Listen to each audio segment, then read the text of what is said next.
Good morning, नमस्ते और स्वागत है आप सभी का एक नए वीडियो में। आज सुबह जब मैं उठा तब मैं अपना अलार्म बंद करने के लिए यूजुअली जहाँ पर मैं अपना फोन रखता हूँ वहाँ पर गया, पर फिर मुझे अपना फोन दिखाई नहीं दिया। फिर मुझे याद आया कि कल ये नया फोन खरीदने की वजह से चार्जर भी बदल गया है, इसीलिए ये जो मैकबुक का चार्जर था वो मैंने यहाँ पर ओवरनाइट लगाया था और फोन था इन कपड़ों के नीचे। और फिर मैंने इस सुंदर से डिवाइस को देखा और फिर मुझे हिट हुआ कि हमने कल नया फोन खरीदा था। अभी तक इस फोन को लेते हुए 24 घंटे भी नहीं हुआ है, इसीलिए ये पूरी तरीके से सिंक इन नहीं हुआ है। पर मैंने वॉलपेपर बदल दिया है, इसके जो भी अलग अलग फीचर्स है वो मैं धीरे धीरे सीख रहा हूँ। ये कहने के लिए थोड़ा सा चीजी साउंड कर सकता है, पर आप सबके सपोर्ट के बिना ये पॉसिबल नहीं होता। और मैं ये इसीलिए बता रहा हूँ because I don't think I से इट इनफ, और शायद मुझे ये थोड़ा और फ्रीक्वेंटली बोलना चाहिए। This one is for you guys. मैं हर सुबह अपने रील्स के लिए इस बालकनी में जो भी शॉट्स लेता हूँ वो शॉट्स मैं पहले अपने iPhone 13 पे 1x लेंस पे यूज करता था। इस टाइप के जो लैंडस्केप शॉट्स होते हैं उसके लिए यार 0.5 में लेने में कुछ मजा नहीं आता, पर अब देखो ना, इसमें एक 2x है और एक 5x है। और मैं आज सुबह इन दोनों लेंसेज को यहाँ पर सेम एग्जैक्ट जगह में टेस्ट आउट करने के लिए बहुत एक्साइटेड था। चेक दिस आउट, 2x कुछ ऐसे दिखती है और 5x तो और भी डेंजरस है। Look at that. अब तो बस अगली बार कब ट्रैवल करूंगा ये बड़ा क्वेश्चन है। ट्रैवल करते वक्त मैं इस कैमरा का पूरा पोटेंशियल मैक्स आउट करने वाला हूँ। ब्यूटी। तो यार ये बात आप में से सिर्फ 5% व्यूअर्स को पता होगी, क्योंकि ये जो सेगमेंट था वो मैंने एक 40 मिनट वीडियो में डाला था और सेगमेंट की लेंथ थी 1 मिनट। इसीलिए जो लोग ये चैनल रेगुलरली और पूरा का पूरा देखते हैं सिर्फ उनको ये बात पता होगी। पर जब मैं जुलाई या अगस्त में जर्मनी गया था तो हमने की थी एक रोड ट्रिप। उस रोड ट्रिप में हम फ्रांस गए थे और वापस घर आने के बाद मैंने आप सबको बताया था कि मैंने फ्रांस से ऑथेंटिक फ्रेंच रोस्ट कॉफी खरीदी है, और जब मेरी करंट कॉफी बीन्स खत्म होते हैं तब मैं इस फ्रेंच रोस्ट कॉफी को ग्राइंड करके ट्राई करूंगा। कल आ गया वो दिन, मेरे जो भी एग्जिस्टिंग कॉफी पैकेट्स थे वो सब के सब खत्म हो गए। फिर मैंने इस कॉफी का 1/9 या 1/10 लिया, उसको एक मिक्सर में ग्राइंड किया और वो जो ग्राउंड कॉफी है वो इस कंटेनर में निकाल के रख दी। यार कल फॉर द फर्स्ट टाइम जब मैंने ये पैकेट खोला तब मैंने इन बीन्स को स्मेल किया। दुकान में खरीदते वक्त मैं इस पैकेट को फोड़ ओड़ के इसकी स्मेल वो सब नहीं ले सकता ना, वो थोड़ा सा अनएथिकल हो जाएगा। इसीलिए खरीदते वक्त इस पैकेट के ऊपर जो भी इन्फॉर्मेशन है उसे पढ़ के मैंने ये पैकेट लिया था, जैसे इंटेंसिटी, ये बीन्स किस टाइप के है, कहाँ से आया है एंड सो ऑन। पर कल जब मैंने इस कॉफी को ग्राइंड किया और स्मेल किया तो मुझे पता था कि मुझे इंस्टेंटली एक कप बनाना ही पड़ेगा। और मैं क्या ही बोलूं, वो जो पहला कप था उससे unique coffee I don't think मैंने जिंदगी में कभी ट्राई किया। ये जो पूरा पैकेट है ये एक किलो का पैकेट है जो मुझे सिर्फ 1000 रुपए के लिए पड़ा। कॉफी लवर्स को शायद ये बात पता होगी, पर 1 किलो कॉफी के लिए 1000 रुपए एक काफी रीजनेबल रेट है। इंडिया में जो भी कॉफी बीन्स आते हैं वो मोस्ट लाइकली इम्पोर्टेड होते हैं, जिसकी वजह से उसका कॉस्ट ऊपर चला जाता है। इसके पहले जब मैं थर्ड वेव के बीन्स इस्तेमाल करता था तो वो छोटू सा 250 ग्राम का पैकेट मुझे 500-600 रुपए के लिए पड़ता था। सोचो ये कितना इकोनॉमिकल है। फिर मैंने खोला अपना कैलकुलेटर और देखा कि अगर मैं कॉफी हर रोज पीऊंगा तो ये मुझे कितने दिनों तक चलेगा। आंसर आया 200। अज्यूमिंग मैं ये फ्रेंच रोस्ट कॉफी हर रोज कंज्यूम करूंगा, जो हर रोज नहीं होता, तो ये 200 दिनों तक चलेगा। इसका मतलब हम 2025 के सेकेंड हाफ तक सॉर्टेड है। और फिर जब मैं अगले साल के सेकेंड हाफ में ट्रैवल करूंगा, होपफुली यूरोप के ऐसे कंट्रीज देखूंगा जो लास्ट टाइम नहीं देखे थे, तब मैं एक और बड़ा कॉफी का पैकेट खरीद सकता हूँ। गर्मा गर्म तो नहीं, पर ठंडी ठंडी कॉफी इस 8 डिग्री के पुणे विंटर में। तो हम बिल्कुल पिछले 2-3 दिनों की तरह 11 बजे जिम जाने वाले हैं। मुझे ऑनेस्टली 11 बजे ट्रेन करना काफी पसंद आ रहा है। निकलने के पहले मेरा एक स्टडी सेशन यूजुअली खत्म होता है। आजकल इस नए रूटीन की वजह से एक मॉर्निंग वॉक खत्म होता है और मैं प्री वर्कआउट मील खा के जिम जा सकता हूँ। और थोड़ा लेट जाने की वजह से यार ठंडी थोड़ी सी कम होती है। सुबह सुबह जब मैं 7:30 बजे घर से निकलता हूँ, ऑन द वे मुझे हीटर लगाना पड़ता है। इसीलिए जॉइंट्स और सेफ्टी की भी अगर बात की, I am kind of liking it. आज का प्री वर्कआउट मील होने वाला है 150 ग्राम रॉ चिकन ब्रेस्ट, जिसके मैंने 2 सैंडविचेस बनाया है। अंदर डाला हुआ है पेरी पेरी मसाला, यहाँ पर है केचप।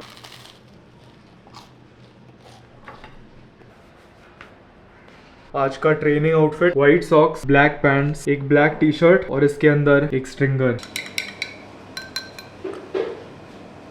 आज तबियत में कुछ तो गड़बड़ है, ऐसा मुझे सुबह से लग रहा है। फुल्ली बीमार नहीं हूँ, अगर मैं फुल्ली बीमार होता तो आई डोंट थिंक मैं जिम जाता। क्यों बेकार में लोगों को मेरे बैक्टीरिया और जर्म्स देने की ना। पर शायद इस ठंड की वजह से और लो बॉडी फैट परसेंटेज की वजह से मेरी जो बॉडी है उसने डेफिनेटली एक हिट लिया है। अब इसका ये मतलब नहीं है कि मैं आज एक रेस्ट डे लूंगा। मैं यूजुअली इवन जब मैं स्लाइटली बीमार होता हूँ, और मैं कुछ कंटेजियस डिजीजेस के बारे में बात नहीं कर रहा, बस जब कभी कभी ह्यूमन बींग्स को थोड़ा सा अंडर द वेदर लगता है, मैं उस चीज के बारे में बात कर रहा हूँ। हूँ। ऐसे सिचुएशंस में मैं जिम इसीलिए जाता हूँ क्योंकि ट्रेनिंग करने के बाद मुझे हमेशा मेंटली थोड़ा सा बेहतर लगता है। और यार ये बस मेरी थियोरी है। आई थिंक डिजीजेस से रिकवर करना काफी ज्यादा मेंटल और काफी ज्यादा साइकोलॉजिकल है। It is more mental than we think. इसीलिए ट्रेन करने के बाद जब वो सारे एंडोर्फिन्स फ्लो होते हैं तो आई थिंक मैं अगले दिन हमेशा टकाटक फील करता हूँ। पर थोड़ा सा डाउन लगने की वजह से मेरा टेंशन आज के चेस्ट डे से रिलेटेड है। पिछले बार मुझे मशीन चेस्ट प्रेस पे 103 किलो के साथ 7 रेप्स मिले थे। हमारी जो भी थियोरी है उसके अकॉर्डिंग मुझे हर ट्रेनिंग सेशन में एक एक रेप ऐड करना है। आज बीमार होने की वजह से 8 जाएंगे कि नहीं, ये एक बहुत ही बड़ा क्वेश्चन मार्क है। भाई मैं तो प्रे कर रहा हूँ कि वार्म अप करने के बाद जॉइंट्स अच्छे से रेडी फील होंगे, मैं मेंटली अच्छे से फील करूंगा और मेरी बॉडी और स्ट्रेंथ दोनों हमारा आज साथ देंगे। ये हो गया मशीन चेस्ट प्रेस वाला टेंशन। दूसरा टेंशन है डंबल ओएचपी। जनरली मैंने नोटिस किया है थोड़ा डाउन लगते वक्त पुशिंग स्ट्रेंथ सबसे ज्यादा बड़ा झटका लेता है। तो हाँ, पता करना पड़ेगा। आज हम सीधा गाने सुनते हुए जिम नहीं जाएंगे। आज हम बहुत दिनों के बाद देवराज को ऑन द वे पिकअप करने वाले हैं। तो आज ट्रेनिंग सेशन लगाते वक्त थोड़ी बहुत कंपनी होगी। आज उनमें से एक दिन होगा जहाँ पर हैवी टॉप सेट लगाने के पहले मुझे अपने स्पॉटर की थोड़ी सी जरूरत पड़ने वाली है। फिजिकली वेट उठाते वक्त नहीं, पर जब आपका दोस्त, जब आपका भाई आपके पीछे खड़े होके मेंटली सपोर्ट दे रहा होता है तो उसकी बहुत ज्यादा मदद होती है। और यार मेरे जो भी जिम दोस्त है ना, वो जब मेरे पीछे खड़े होके मुझे स्पॉट करते हैं तो मुझे एक बहुत ही बड़ी सेंस ऑफ रिस्पॉन्सिबिलिटी आ जाती है। ऐसा थोड़ा मेंटली लगता है कि यार I can't let them down. वो मुझसे इतना ज्यादा इंस्पिरेशन और इतना ज्यादा मोटिवेशन लेता है, इसीलिए मुझे एक एग्जाम्पल सेट करना है और उनको करके दिखाना है। थोड़ा नर्वस हूँ, only one way to find out. पता नहीं क्यों पर मुझे गाड़ी में बहुत ज्यादा ठंड लग रही है, इसीलिए देवराज आने तक मैं गाड़ी से उतर के यहाँ पे थोड़ी सी सन बेदिंग कर रहा हूँ। बहुत ठंड लग रही है,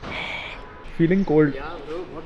तुझे भी लग रही है ना? शॉर्ट्स पहनने का ही मन नहीं कर रहा था। हाँ, मुझे लगा मुझे कुछ हो गया है। मैंने सुना आज तू व्लॉगिंग कर रहा है। यस, हम गोइंग टू मुंबई टुडे। क्या बात कर रहा है? या एनमैट एग्जाम दिन में 3 बजे। कल है एग्जाम। Going today. तो यार देवराज फेमस होने के पहले पुशिंग लिमिट्स करके एक सीरीज हुआ करती थी जिसका मैं रेगुलर व्यूअर था। मैंने अपने दिनों में बहुत डेली व्लॉग्स बनाया, पर वो एक क्रिएटर पर्सपेक्टिव के साथ बनाया। एज अ व्यूअर जब ये हर रोज डालता था, डिनर खाते वक्त मैं इसके वीडियोस देखता था। कभी वापस आएगी series? May be after CAT नहीं, after all these exams, after that जो 5th जैन को है, then we can see a comeback, be fun, renewed purpose भी रहेगा ना एक। Chest day, best day. Avdhoot कल कितने गए? अवधूत नेक्स्ट टाइम साथ जाने पड़ेंगे ब्रो। मतलब मैं ओएचपी कर दूंगा उसके पहले। हाँ देवराज, कल रात को मैंने क्या खाया गेस कर? Maggi. How did you know? Psycho.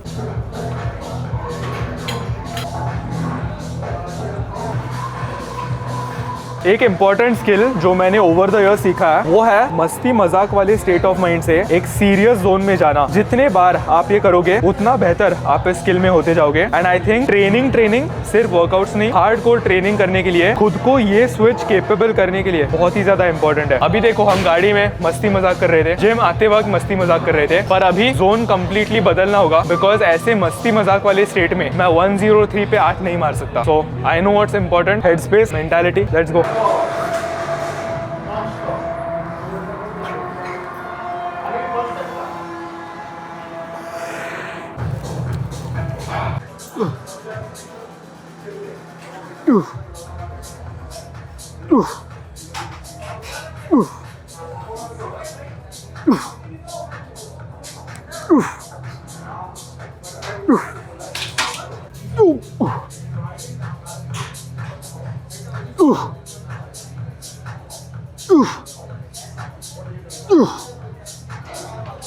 (82) आखिरी वार्म अप सेट। इसकी मैं एक रेप करूंगा, बहुत ही फास्ट और बहुत ही explosive.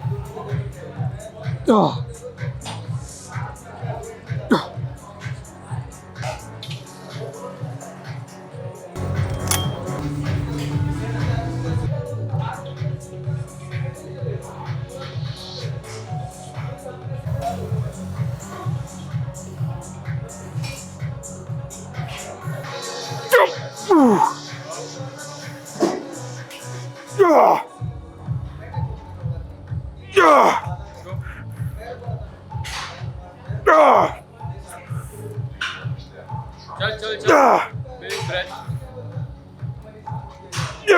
Easy bro, let's go. One more.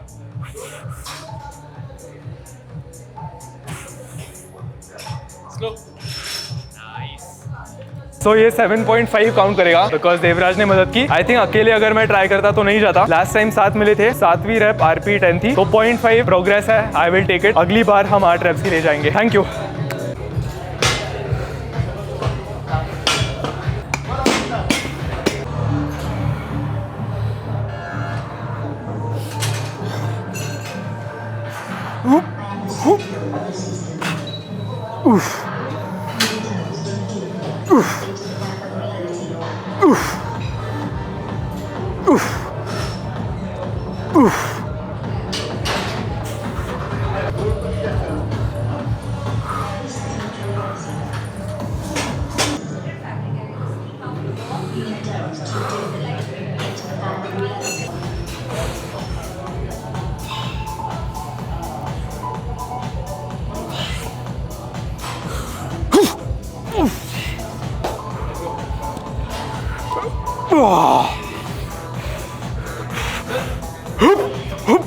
Yep.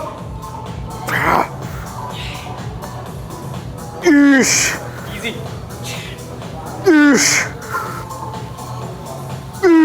Nice.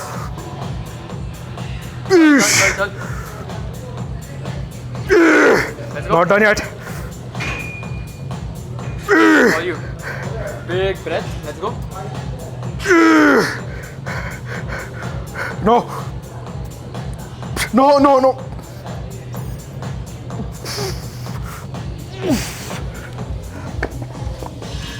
Hard. I didn't think you'd get that. Let's go. Let's go.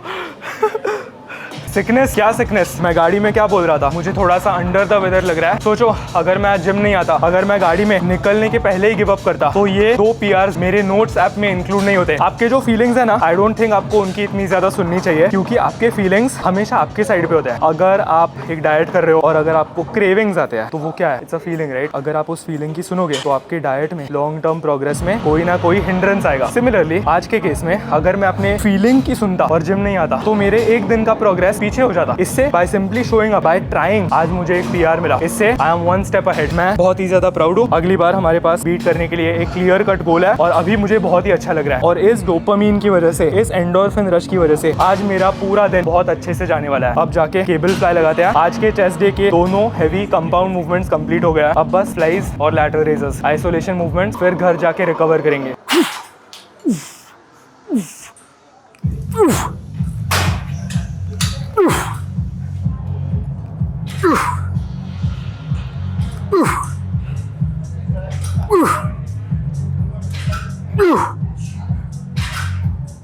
Easy.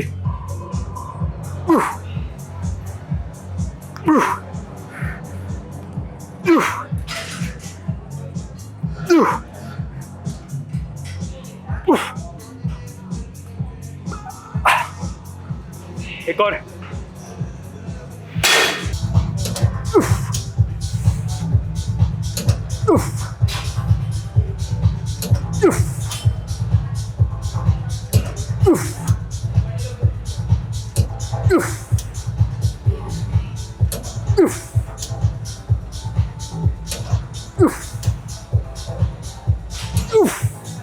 Not done yet.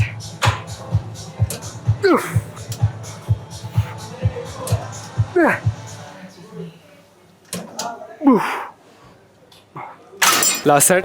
Let's go home.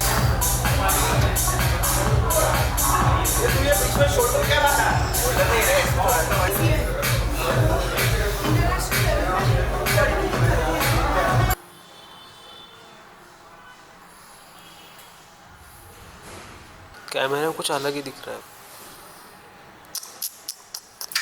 Feathering Guaranteed 8% body fat. Guaranteed. ICN competitors से। पिछले 1 साल में मैंने जो भी training progress बनाया है, उससे 10 गुना तेजी से मेरा प्रोग्रेस अभी हो रहा है। और उसके पीछे एक रीजन है, रिकवरी। मसल ग्रो करना, इस चीज को आप 2 पर्सपेक्टिव्स के साथ देख सकते हो। एक है स्टिमुलस और एक है रिकवरी। स्टिमुलस का मतलब आप जिम में जितना ट्रेनिंग करते हो, जितने भी सेट्स परफॉर्म करते हो, उनकी इंटेंसिटी एंड सो ऑन, पर एक्चुअल मसल टिश्यू बिल्ड करने के लिए ये जो साइड होती है, जो रिकवरी पार्ट होता है, इस पे लोग इतना ज्यादा ध्यान नहीं देते। फंडा सिंपल है, आप जिम में जितने ज्यादा सेट्स परफॉर्म करते जाओ, जाओगे उतनी पुअरली आपकी बॉडी रिकवर कर पाएगी। ऐसा सोचो, नीचे जमीन है और आप जितने सेट्स लगा रहे हो उतना डीप गड्ढा आप डिग कर रहे हो। अगर आपने चेस्ट के लिए आज हमारे जैसे 4 सेट्स लगाए तो आपने एक इतना डीप गड्ढा डिग किया। पर अगर आप like most people in the gym 10, 11, 20, 30 sets करते जाओगे तो वो जो गड्ढा है वो इतना डीप होगा कि आपकी बॉडी रिकवर नहीं कर पाएगी। इसका मतलब आपकी बॉडी उस गड्ढे को रिफिल करके अगले सेशन के पहले बेस लाइन तक भी नहीं लेके आएगी। WNBF करके एक फेडरेशन है, जैसे एनहांस्ड बॉडी बिल्डिंग में मिस्टर ओलंपिया होता है वैसे नेचुरल बॉडी बिल्डिंग के लिए WNBF is considered to be at the top. WNBF के जो भी टॉप एथलीट्स होते हैं, जो भी प्रो बॉडी बिल्डर्स होते हैं, वो इन्फ्लुएंसर्स नहीं होते, इसीलिए उनके 1000, 2000 फॉलोअर्स या कुछ रहते हैं। मैं उनमें से एक को फॉलो करता हूँ और वो इस मोमेंट पे मेरा सबसे बड़ा इंस्पिरेशन है। उसका टोटल वीकली वॉल्यूम पर वीक पर मसल 6 सेट्स है। वो हर ट्रेनिंग डे पे पर मसल ग्रुप 3 एक्सरसाइजेस लगाता है और हर एक्सरसाइज का एक सेट लगाता है, पर वो सेट ऑल आउट होता है और सिर्फ इतना वॉल्यूम करने की वजह से उसकी बॉडी रिकवर कर पाती है। मैं इसका नाम आपको बताना नहीं चाहता, he is my secret discovery, पर यार मैं बहुत ज्यादा इंस्पायर्ड हूँ। यार विंटर में गर्म पानी के साथ शावर करने का मजा कुछ अलग ही है, स्पेशली सोने के जस्ट पहले एक बहुत ही बड़ा रिलैक्सिंग इफेक्ट आता है। पर मेन अपडेट आपको ये बताना है कि दूसरे वाले आर्यन का जो पैर है वो कल जिम में फ्रैक्चर हो गया, इसीलिए मैं अभी उसको मिलने के लिए गया था। ये देखो, उसके पास अभी एक वॉकर है और वो नॉर्मली ऐसे चल नहीं सकता। लेग प्रेस पे जो प्लेट होती है वो री रैक करते वक्त प्लेट सीधा उसके पैर के ऊपर गिर गई। मैं वापस उसको 2 दिनों के बाद मिलने वाला हूँ, तब मैं आप सबको भी उससे मिलवाऊंगा। पर आई एम श्योर आप में से जो लोग उसे इंस्टाग्राम पे फॉलो करते हो आपको ऑलरेडी ये अपडेट पता चली हुई होगी। पर यार हाँ, आई होप वो जल्दी रिकवर करता है। पर हाँ यार, इसी के साथ आज का वीडियो खत्म होता है। अगर आपको ये वीडियो पसंद आया एक लाइक छोड़ देना, दिल से पसंद आया किसी भी दोस्त के साथ शेयर करना। Stay safe, take care, not done yet.